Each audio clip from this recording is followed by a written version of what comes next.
Week 15 of the fantasy baseball season, and here's a few pitchers out there off the wire this week. The first pitcher, Jameson Taillon, the Chicago Cubs. So Jameson Taillon, ever since he came off the injured list, he's been pitching well for this Cub team, and he's been one of the better pitchers in fantasy baseball over the last month of the season. On the year for Taillon, 81 and a third, 5-4 record, 65 Ks at 2.99 ERA, a 1.18 WHIP, and 8 quality starts. And like I said, the last month of the season, 32 innings, 2-2 record, 30 Ks at 2.25 ERA, 0.91 WHIP, and 5 quality starts. So right now he's going out there. He's pitching good baseball for this Cub team. Even though I know this Cub team is a 500 team at best, even though they're a few games under right now.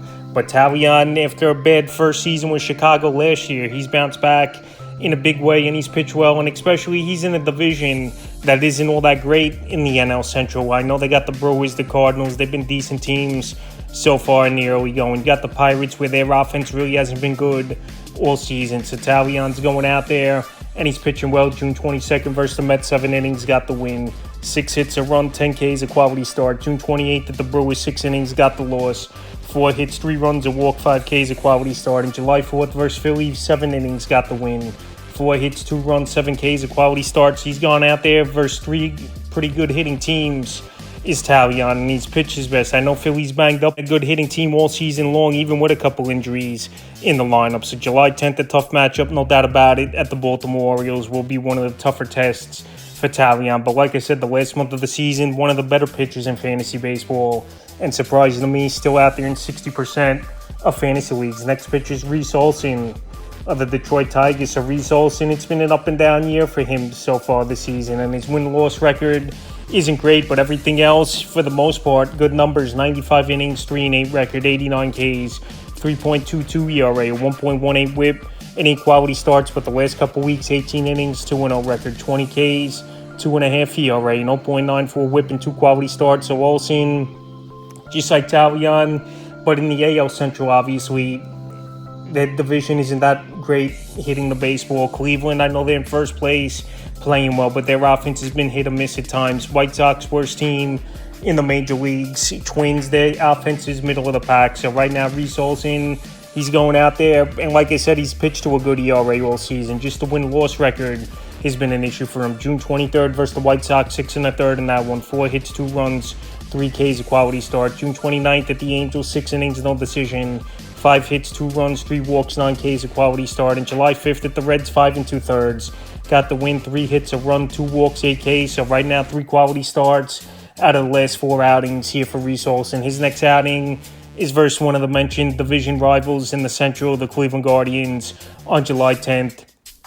But like I said, he's pitching good baseball. The K rate's even gone up over the last 2 games, 17 strikeouts. Everything is starting to really get going for Olson, and it's surprising to me he's still out there in 55% of fantasy leagues. Next pitcher is Michael Wacha of the Kansas City Royals. I've mentioned Wacha a few times over the last few weeks since he returned from the injured list, and he's pitched good baseball once again. We saw last season, and we've seen it this season. 84 1/3, 5-6 record, 75 Ks at 3.74 ERA, 1.22 WHIP, and 7 quality starts in the last month of the year since he returned from the IL. 16 1/3, 1-1 record, 19 Ks at 1.65 ERA, a 1.10 WHIP, and a quality start. So Wacha, he was never a big-time strikeout guy, but this season they've gone up a little bit over the last few outings, and surprising he's out here in 59% of fantasy leagues. This Royal team's definitely been a team that's improved after they went out there, signed Wacha, signed Seth Lugo to solidify starting rotation,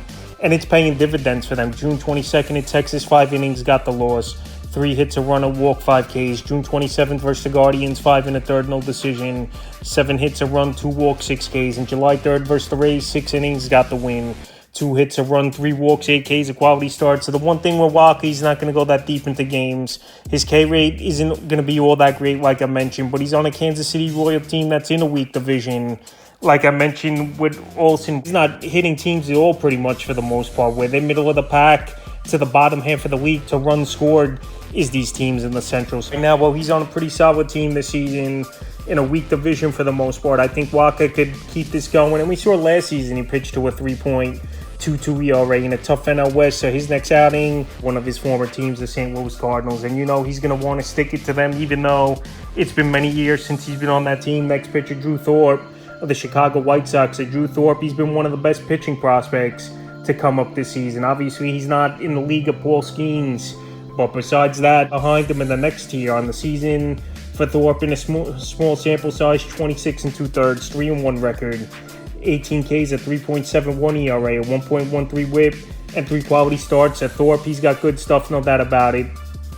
Obviously, he was in the Juan Soto trade that went to the Yankees, and then the Padres flipped him in a deal for Dylan Cease. And right now, Drew Thorpe's paying good dividends for fantasy owners.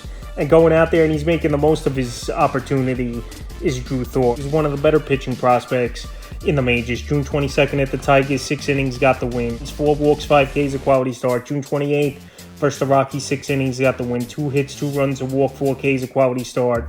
And July 5th at the Marlins, 6 1/3 in that one, got the win. 3 hits, a run, 2 walks, 5 Ks, a quality start. So 3 outings in a row with a quality start. I know for the most part, pretty bad hitting teams. Miami and the Rockies, 2 worst teams in the National League. And the Tigers, their offense isn't all that great. But like I said, with the other pitchers mentioned earlier, in an AL Central as well, where there's not good hitting teams for the most part, I think Thorpe could go out there and continue at this rate. And his next outings versus Central opponent, July 10th versus the Twins. So Drew Thorpe, he's hitting the strike zone. He's got confidence going out there, and he's going pretty deep into games, especially nowadays where 6 innings is considered deep. So right now, Thorpe's been one of the better pickups over the last few weeks, and surprisingly still out there in 76% of fantasy leagues. Next pitcher is Rhea, the Milwaukee Brewers. So Rhea, he's been on the radar pretty much the whole season. Another pitcher that I'm surprised is out there in tons of fantasy leagues is Rhea, where you thought he would be owned more, especially on a first-place team like the Brewers, and in the weaker division as well as in the NL Central. Available in 66% of leagues on the year. For Rhea, 94 1/3, 8-2 record, 66 Ks, a 3.34 ERA, 1.20 WHIP, and 6 quality starts. But the last couple weeks, 12 1/3, 2-0 record, 12 Ks, a 1.46 ERA, 0.89 WHIP, and a quality start. And to go deeper into the stats, last month of the year, 30 2/3, 4-0 record, 22 Ks, a 2.93 ERA, 0.88 WHIP, and 3 quality starts. So he's pitching to a lot of contact, and it's fine. As long as he's getting those ground balls and those pop outs, he's getting easy outs and going deeper into ball games.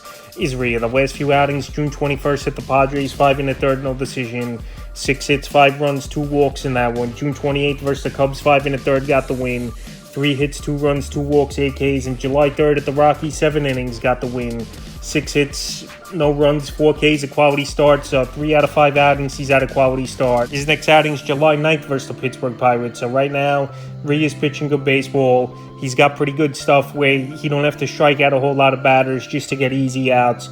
And right now with a pretty decent offense over there in Milwaukee backing him. He's a good ad this week. The next pitcher, Albert Suarez of the Baltimore Orioles. So Suarez, he's been a surprise for this Baltimore Oriole rotation. And after Cade Pavic got lit up in his last outing, if they go back to a 5-man rotation, I think Suarez is going to stick in over Pavic on the year. 65 1/3, 5-2 record, 51 Ks at 2.48 ERA, 1.21 WHIP, and 2 quality starts in the last couple weeks here.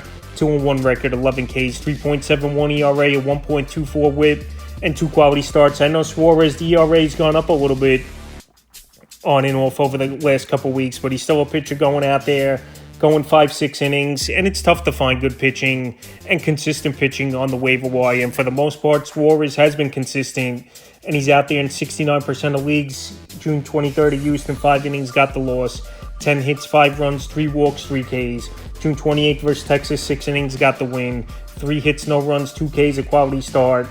And July 5th at Oakland, 6 innings, got the win. 4 hits, 2 runs, a walk, 6 Ks, a quality start. So Suarez, another pitcher where he's not going to get a lot of strikeouts, but he's got quality stuff for the most part. He knows how to get those easy outs, and the league's not used to him as well, where there's not much tape on Suarez, where he's been a journeyman that bounced around in the minor leagues a whole lot. So right now, while he's pitching good baseball, and like I said, after Pavic got lit up by the A's in his latest outing, I think Suarez, if they go back to the 5-man rotation, sticks. Next pitcher is his teammate Dean Kremer of the Baltimore Orioles. So he just returned off the injured list, and Kremer has been a decent pitcher over the last couple seasons. Last year he was 13-5 with a 4.12, and so far this year, 55 innings, 4-4 record, 57 Ks, a 3.93 ERA, a 1.09 WHIP, and 3 quality starts. So this O team, a lot of injuries in this rotation this season, where Suarez and Kremer weren't even guys they pretty much had penciled in for sure, where Kremer was fighting for the 5th spot in the rotation. But for him to come back and pitch well, and like I said, with Pavic getting bombed in his latest outing, they might just go back to the 5-man, and Suarez and Kremer both will have spots in the rotation. May 12th versus Arizona, 5 2/3 got the loss. 4 hits, 3 runs, 4 walks, 10 Ks. May 20th at the Cardinals, 4 innings, got the loss. 6 hits, 5 runs, 3 walks, 2 Ks. And July 3rd in his return at the Mariners, 5 innings, got the win, 2 hits, no runs, 2 walks, 8 Ks. Signings in a tough division in the AL East, where the Yankees, Red Sox are hitting the baseball better of late. Toronto Blue Jays as well have improved a little bit. But Baltimore, I think they're the best team in that division. They got a great offense back in both of these starters. And Kremer's next outing is a pretty decent one as well versus the Cubs July 9th, where we know this Cub offense has struggled for the most part this season. So right now, well, he's back and he looked pretty healthy in his first outing. Even though I know it was only 5 innings, he's available in 71% of fantasy leagues. The next pitcher is Andrew Heaney of the Texas Rangers. So Heaney, he got off to a bad start the first 2 months of the year, but he's definitely turned things around. And he's got a pretty good offense backing him. I know the record hasn't been great this season with injuries and kind of a World Series hangover for this Texas Ranger team. But if you need your ERA and a guy could get you some strikeouts, I think Heaney could be the guy. And like I said, his win-loss record isn't good. 90 innings, 3-9 record, 92 Ks, 3.80 ERA, 1.24 whip, and 5 quality starts. But the last month of the season, 33 2/3, 1-3 record, 39 Ks, 3.48 ERA, 1.16 whip, and 2 quality starts. He's going deeper into games as Heaney.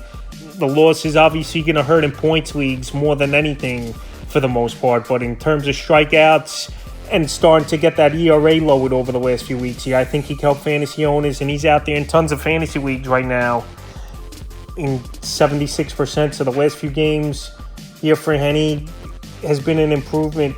25th in Milwaukee, 5 innings, got the loss.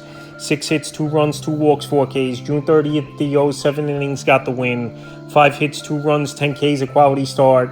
And July 6th versus the Rays, 5 1/3 in that one, no decision. 3 hits, no runs, 2 walks, 7 Ks. So the last 2 outings, 17 strikeouts here for Heaney. His last couple outings here for Heaney. He's pitching better baseball, no doubt about it, for this Texas Ranger team. And in deeper leagues, I think he can help fantasy owners, because this Ranger offense, at times, they're going to give you run support still, even though, like I said, it's been a World Series hangover for them for the most part. And he's a pitcher that could go out there, and we've seen some flashes throughout his career. So right now, while he's getting things going, he's a pitcher I would look to add this week. The next pitcher, Christian Scott of the New York Mets. So Christian Scott, it's been an up-and-down rookie season for him so far in a small sample size. 33 1/3, 0-2 record, 27 Ks, a 4.32 ERA, 1.14 whip, and 3 quality starts. So Scott, he just got recalled back into the Met rotation last week, and it wasn't a good outing, no doubt about it, but he'll pitch is Christian Scott in tomorrow's ball game at the Pittsburgh Pirates. So this Met team, they got some veterans they might trade off at the deadline and give Scott one of the rotation spots, even though this Met team, they're right in the brink of things in the wild card race. But Scott, he's come up through the minor league system and dominated, and it was time right now for him to be in the major leagues. May 24th versus the Giants, 6 innings, no decision, 2 hits, 2 runs, a walk, 4 Ks, a quality start. May 30th versus the D-backs, 5 innings, no decision, 4 hits, 2 runs, a walk, 4 Ks.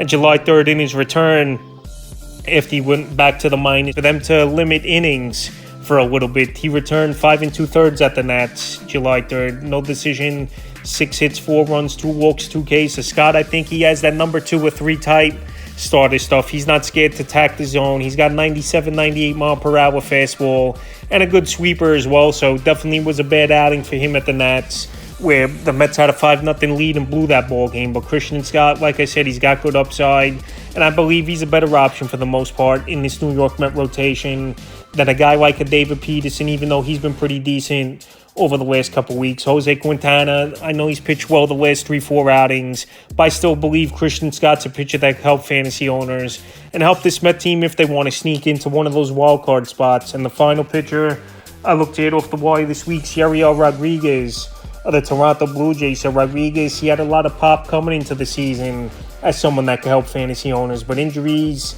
and stops and starts for him have been the problem. But the last few outings, he's gone out there and he's pitched good baseball, and he's surprisingly out there in 92% of fantasy leagues on the season, 29 1/3, 1-3 record, 29 Ks, a 3.68 ERA, a 1.33 WHIP, and 2 quality starts. But the last couple weeks, like I said, he's turned things around. 13 2/3, 1-1 record, 12 Ks, and 0.66 ERA, 0.59 WHIP, and 2 quality starts. So Rodriguez, he's starting to get deeper into games.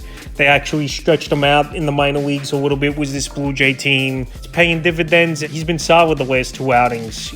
July 1st versus Houston, 6 2/3 in that one. Tough luck loser. 2 hits, a run, 2 walks, 6 Ks, a quality start. And July 6th at Seattle, 6 innings, got the win in that one. A hit, no runs, 2 walks, 6 Ks, a quality start. So Rodriguez, he's got a spot in this rotation.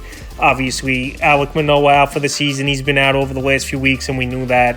And Ricky Tiedemann, one of their top prospects in the system. I don't know if he's going to be ready at all. He's injured in the minor leagues as well. So if Rodriguez could keep this pace up and pitch good baseball after he's been stretched out in the minor leagues, he could be a diamond in the rough for this Blue Jay team. And also fantasy owners. Like I said, there's been a lot of upside, but stops and starts with him. But right now, he's in the big leagues, and he's starting to get things going. So right now, he's out there in 92% of fantasy leagues. And if he keeps this up over the next few weeks here, Rodriguez won't be available to own. That's a few pitches I looked at off the wire for Week 15 of the fantasy baseball season.